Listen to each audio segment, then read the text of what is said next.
Hello, everyone, and welcome to another show or another episode of our show, Block Chat. It's a bi-weekly show where we present everything and anything that has to do with tokenization, especially with tokenization with real estate. And I have today a special guest representing a company that is going to be the next on the Ocean Point launchpad. Brett Plant is the CEO of Oxygen Projects. Welcome, Brett, to the show. Hi, Denis. Hi, everyone. Thank you for having me. Well, thanks for taking your time and to present Oxygen Projects and Oxygenblock to our community at Ocean Point. You are a special type of project. You have tons of experience. And that's what I love about it, is because it's people that have real experience in the real estate business for almost 3 decades. Am I correct? So 27 years, Denis. Yes, for my sins. Brought 27 years. Sorry. All right. So what? Yes. Is the connection okay, or are we breaking a bit? Yeah, it's back. It dropped off, but I think we're back. Yeah, it's good. Yeah, go for it, Denis. No. All right. Okay. So I hope the connection is going to be fine. Brett, 27 years in property in the UK. Can you tell me about this whole experience, your past, how it got you to the moment where we are now? Yeah, sure. So back in 1998, I was working as a field service engineer, actually, in IT. And I just saw an opportunity to rent some of my rooms out in my own house. And this was way before buy-to-let mortgages were available, and there wasn't really a big sort of trend in the UK for property. But I soon noticed that I was potentially earning more than my salary by renting the rooms out. So I actually went to the bank and got a bank loan. You couldn't get buy-to-let mortgages back then. Bought a property that had been converted into a couple of flats on the next street. That worked successfully well as well. And after that, I quit my job and I went full-time in property. And from then, there's a fairly common theme, actually, and that's building portfolios for others. So we've built our own portfolio in that time, which we still hold. Some of the properties, 24, 25 years, I think I've had them. But also building for others. And in the 2008 crash, we actually were building portfolios for investors, and we did really well then. Converting or refurbishing really old council homes, local authority houses. We got into the national press for that back then. So it's building portfolios for other people. After that crash, and when the dust had settled a little bit, we got into development more.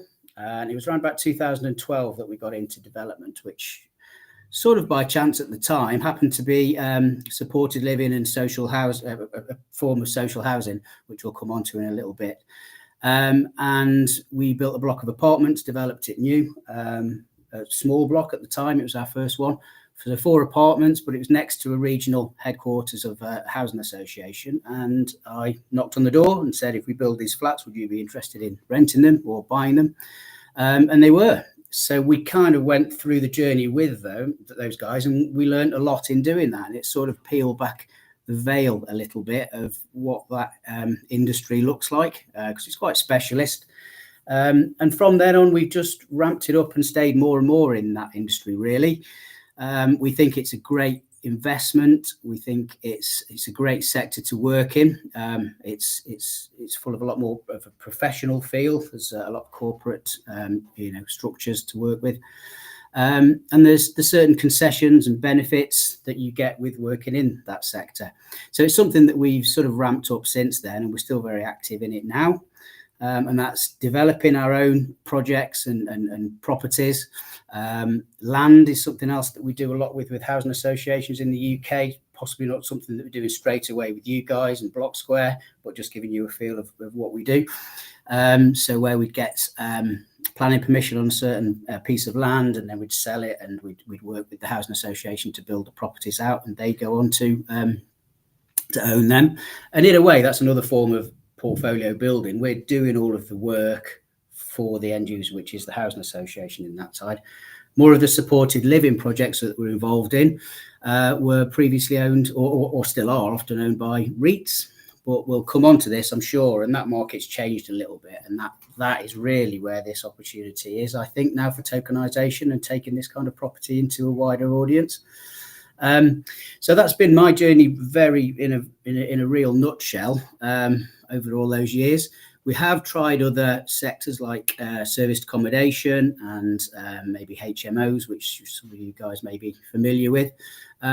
We've always kept coming back to social housing and supported living clients. As I say, we just feel it's a better model. It's robust, it's guaranteed rents, there's a lower maintenance costs and involvement, and we look at the net every month or every year, and it always sort of outstrips the other things that we've been involved in. So yes, so that's what we do, and the people around us have been in that sector a long time as well, and we'll come on to that, I'm sure. I mean, that's an amazing story.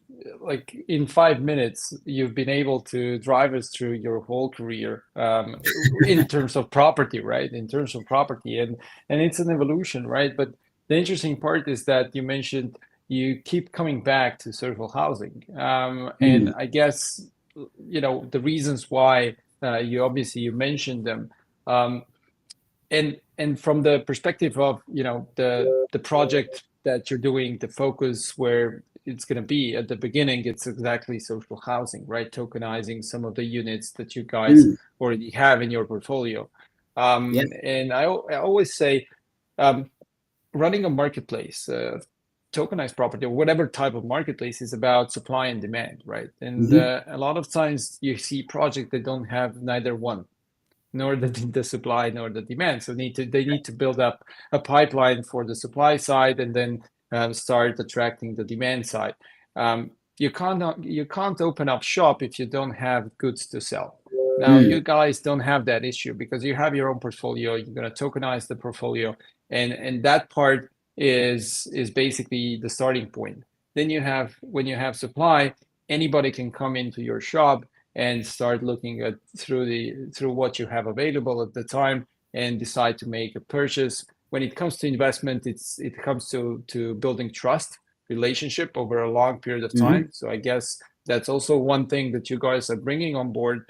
Maybe investors you guys are already working with are not familiar with tokenization, but they're going to familiarize themselves as things progress further on.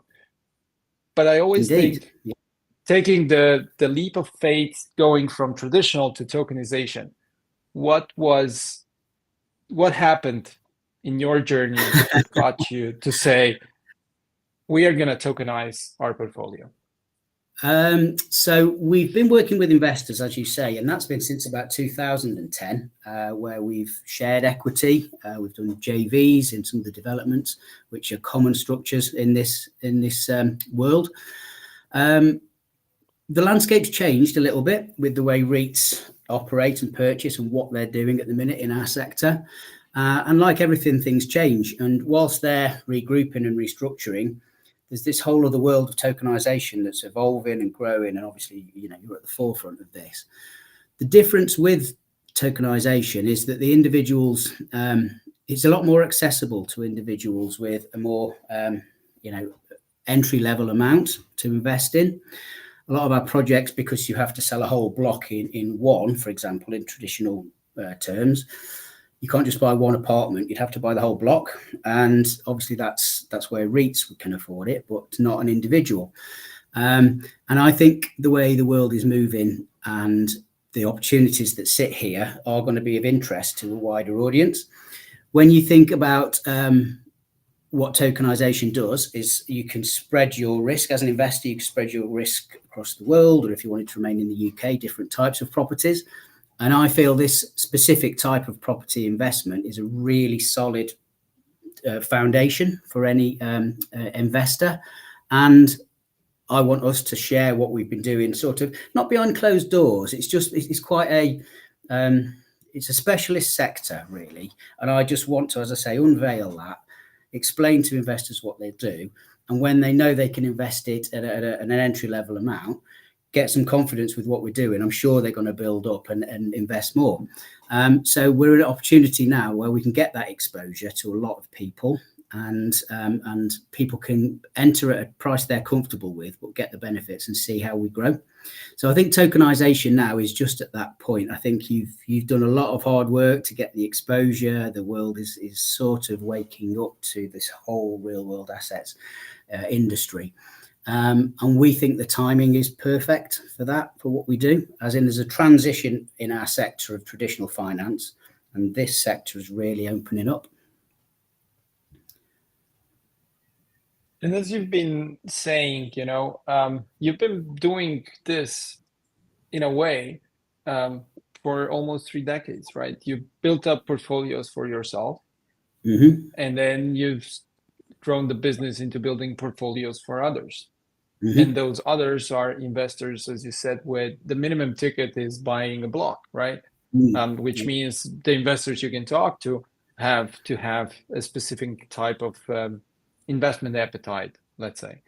While here, you basically can just continue doing the same, but the audience for which you are building the portfolios might be much larger. You can build for audiences you previously it would be harder for you to build. Like, I don't know, you might find an audience in Asia that would like to invest in UK property, right? Or you might find an audience within the UK. So it can be far away or close to home. But it's essentially doing the same core business, just the financing part is a bit different than it was before, right? That's exactly it, Denis. Yeah, and I mentioned the different types of investment. What, as you rightly say, and something else that we're keen to grow into is the international nature of tokenization. There's so many thousands of investors across the world that are not aware of this, and I'm sure will be interested in it. So as part of it, diversifying your type of property, it's also the location and country for other investors to get involved in. So yeah, all of that just leads us to tokenization. And what is the go-to-market plan? Like, can I bring up just the deck just there? I know you have some properties mentioned there. Let's bring up the deck. And as well for our viewers to get familiar with the Oxygenblock, your logo, and your kind of brand identity as a whole. I think we have this. I think we have here. This is the market size. I think here we have some of the properties mentioned. Okay, here they are. So you mentioned 4 projects in the deck, but I'm sure there's other projects as well.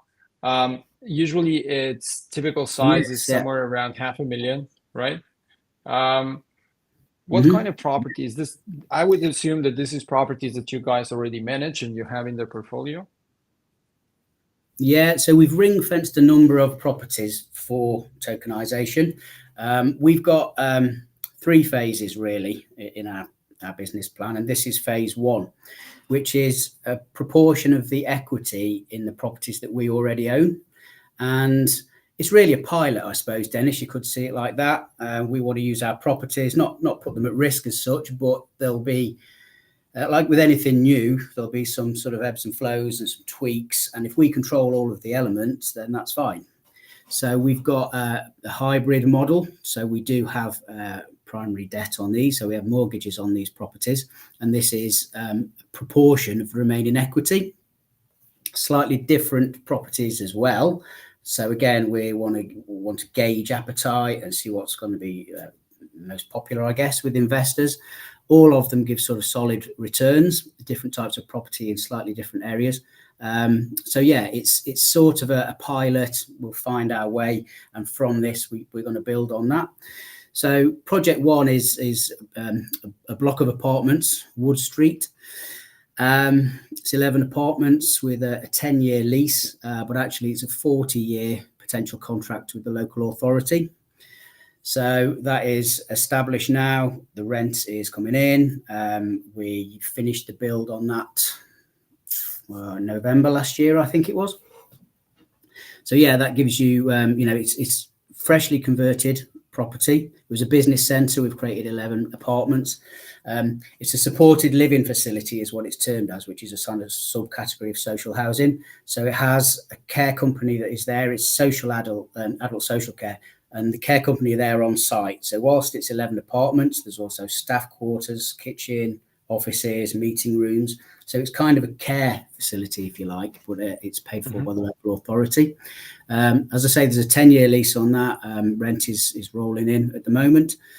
So we would like to use this one initially to raise a proportion of the equity through tokenization.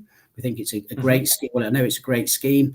It's got great fundamentals. It's new, as in the work's very recently finished. So I think it'd be really interesting to people. The next one on that list was known to us as Gertrude Road, which actually is a bungalow. So still supported living. We've got an organisation that will be leasing that one for, we're just talking between 7 and 10 years on that one. But I've purposely put that in because it's different to Wood Street. Wood Street's a block of apartments. Bungalows would be a specialist need, again, subcategory of social housing. So individuals with physical disabilities prefer and need bungalows. But again, the fundamentals are the same. The lease terms are very similar, FRI lease. So that means that the organisation renting will be doing all of the works. There'll be no voids, no maintenance, no letting agent management fees. It's quite easy to predict what the returns are going to be across these. It's a different type of property, but again, the investment fundamentals are the same. And then we've got a portfolio, or a proportion of our portfolio, that we've got on leases with housing associations for individuals on low incomes. So they'll move there, they'll get themselves established, and they'll transition to their own property, an apartment. So there's 4 large houses that will be taking a proportion of that equity again. So it's different again. And the fourth one is what's called a community hub, actually. So what we do, there's probably 20% of what we do are community hubs. So no one resides there, but therefore community-led businesses and ventures, charities and CICs will take leases. We've got a property that is a large ex-business centre that we've not converted. That one, we've left it as it is. We've put a head lease on with an organisation, a charity, for 25 years. They work with the local community and have, like I say, this community hub, really, ventures. And that is a different housing because no one resides there. But it's a facility for individuals and community interests to get together. So it all kind of knots in and ties in the same. So the 4 initial projects there, just the equity proportion is around about $2 million. We're in the UK, but I'll refer to it in dollars. There's potential to increase that and decrease the primary debt to around about 6 million, if that's where we get led, really, if that's what we see the demand for. Phase 2 is quite a small phase, but quite a fundamental difference. And we were looking to tokenize probably a block of apartments 100% to see how we feel about getting it. So coming away from the hybrid model, where we've got primary debt and a proportion of equity, we're looking to tokenize a property 100% and see how our investors feel about that and what we like. And again, we'll use one of our properties and we'll take it through the process so we control all of the elements. So through phase 1 and 2, we've done essentially a lot of research. We know where we're at. And then phase 3 is perhaps where it gets quite exciting, because we've got a network across the UK of people that we've worked with, and some of our housing associations are large and across the UK. Around the time of the pandemic, we were actually running a regional partner program. So we were teaching individuals to find sites to work with local authorities and housing associations in their area. It got really challenging for those guys to have meetings in the pandemic, as you'd imagine, with local authorities. And local authorities worked at home for quite a long time after the rest of us had come back to the office. So we've kind of put that on ice, but it's there in the wings. We did that for about 2 years. We had some really good results, actually, and our regional partners had really good results. So that's the way we are going to take this across the UK, is with the regional partners, talking to local authorities close to them, and developers and other landlords around their area. So that phase 3, is as I say, where it gets a bit more exciting. And quite modestly, we think 50 million of tokenization over 5 years is achievable. We've got Paul on our team, who I've worked with, and we've worked together for 12 years or more. And he also is part of a large fund managing 120 million of stock assets under management. So to be thinking in terms of 50 million is quite achievable. We know the infrastructure that we need. We know what needs to happen for that to take place. So I think, to summarise, we've got a couple of phases. We're using our own properties and some of our investor connections as well, and hopefully some new guys, new clients, and a whole new sort of audience is going to be interested in what we're looking at. And we're really going to get the process nailed and the systems nailed, and then it really gets to be rolled out to something that is more exciting and more meaningful, I think. Well, I love how you have the phases planned. You know where you want to get with phase 1, phase 2, phase 3. I think 50 million, when it comes to real estate, it's a quickly achievable number. Because I mean, there's a lot of real estate. Let's be honest, there's a lot of real estate, and on the other end, people investing in real estate beyond their primary home, there's not a lot of that, right? Most of the times people are able to invest in their primary home, but beyond that, it becomes challenging, right? And having on the other side a platform where you have the whole process managed fully by the platform operator, the marketplace operator is Oxygen. I think it's a big value add. So in the end, all you need to think of is how much you want to get exposure to specific deals for that period of time. You can always add up more over time, because the properties that you guys will be tokenizing are already kind of managed, owned, leased out. So you don't have a specific time. It's not a raise. It's not like, hey, we need to raise 500,000 or 2 million or whatever to make something happen. No, we already made that happen. We're now just converting part of the equity into tokens. So anybody who comes into our shop can make a small purchase, get acquainted with the process, learn, and then make a plan on maybe investing a larger amount on a monthly basis or on a yearly basis or whatever, right? So exactly, Denis. That's amazingly put together. Yeah. Okay. Now, great.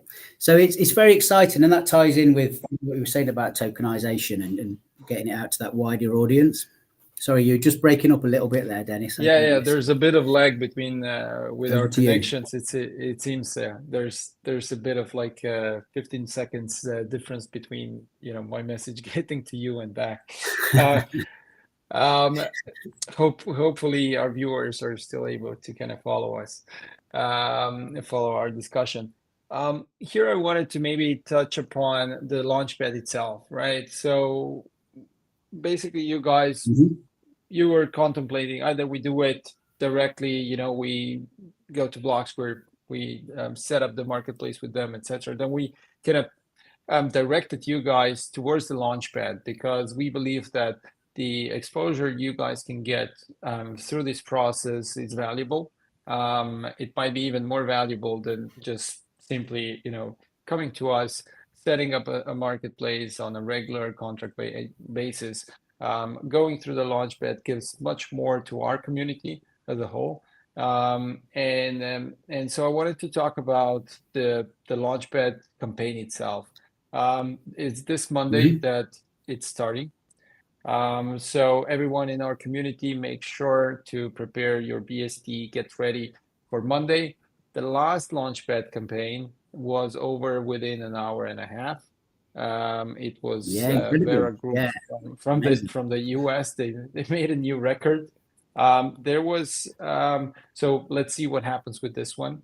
Um, with um, with the Launchpad, what I believe you guys have pledged is around 2.5K of staked BSD. I Hmm. think that's the Yeah, amount. So around 10,000 BSD worth of collateral to achieve the KPIs that you guys have there. yeah, Um, absolutely. and what are you what are you looking to gain from the launchpad itself? What do you think is is what will be different than just launching the marketplace otherwise? Well, first of all, for us, it's starting to build a new relationship with yourselves, to build on that, and to be introduced, I suppose, and get ourselves known, and vice versa, get to know your community, to sort of feel what is of interest to those guys and make sure we deliver it. And it's the partnership with you is obviously the infrastructure, and it's bringing traditional investment, which is my background, into the new DeFi world, I guess, tokenization world. We'll be putting a lot of our own marketing out there to do so, but I think your audience and the people that are involved with Blocksquare are kind of so far ahead on that journey. And it's an education piece for us, for our traditional investors, to educate those and bring those up to speed. And I think your guys are so far ahead of that. I think for us to have a partnership and exposure to those guys is great for us. And equally, your guys, your audience, are starting to see quite quickly what we do. So that is what makes a lot of sense to me, and hopefully, yeah, as I say, we'll deliver some great results. We've got the properties ready and waiting. Oh, that's amazing. I would like to thank you once again for coming on the block chat. I think we covered most of the topics that we wanted to cover. I hope our audience or our community has, understood better what Oxygenblock and Oxygen Project it's all about, and with what you, Brett, are bringing to the table, to our ecosystem in the end, because it's kind of like you said, it's a collaboration. It's something that goes hand in hand. We are here as infrastructure providers. You guys are bringing the content to the tech, let's say, Mm. without which it's just tech and that's it, right? You need to have the content, and definitely the assets or that you guys are bringing are assets that are really hard to find, and in a market that is one of the primary markets in the world. So I'm really looking forward to see you guys launch the marketplace and see you succeed with tokenization. I'm sure that this is not the last time that we have a discussion like this. There's going to be other events where we'll be able to discuss maybe later on down your path, Hmm. the successes and the challenges that you were facing, um, taking the Oxygenblock to market. Um, and yeah, and I wish you all the best for the launchpad. Thank you, Dennis. Thanks for the opportunity. And yes, reach out. Anyone wants any information, reach out to us. We're going to be sending some more videos in our forum to share what we do, details of some of the properties. So that will be fantastic, and looking forward to it. All right, perfect. Thank Thanks, you so Dennis. much, Brett. Bye Thank bye. you. So thank you once again for everyone watching us today. I hope you enjoyed. I definitely am very excited about this project on the Launchpad coming up this Monday, 10 a.m. GMT. So make sure to prepare the BSD you have in your wallets. But before you do, please go to our forum take a look at the project itself. There you will find the pitch deck, as always, the video presentation, and some other details. You can ask questions, whether that's on the forum or you can do that on Telegram or Discord, and then we'll make sure to find the relevant answers for you. We're bringing UK real estate on chain. I think that's quite exciting. So, stay tuned, and thank you so much for being with us.